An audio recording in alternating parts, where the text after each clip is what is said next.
ব্যাপারটা এমন না যে আল্লাহ লিখে রেখেছেন বলে আপনি বেছে নিচ্ছেন। যেহেতু আপনি এটাই বেছে নেবেন, তাই আল্লাহ আগে লিখে রেখেছেন।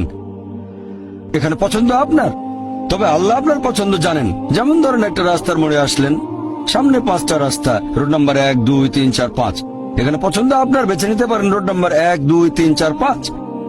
আপনি গেলেন রোড 2-এ। এটা আগে থেকেই লেখা আছে আপনার নিয়তিতে যে আপনি যাবেন 2 নম্বর রোডে।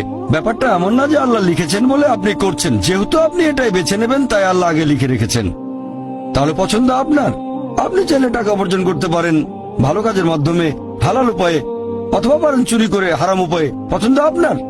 ধরেন চুরি করলেন, এটা আপনার সিদ্ধান্ত। তবে আল্লাহ আগে থেকে জানেন যে এই লোকটা সহজে টাকা পেতে চায়, তাই চুরি করবে। তাই আল্লাহ আগে লিখে রেখেছেন যে এই লোকটা 25 বছর বয়সে চুরি করবে। এখানে দোষটা কার? দোষ আসলে আপনার। তবে আল্লাহর আছে ইলমে গায়েব, তাই তিনি আগেই লিখে রেখেছেন।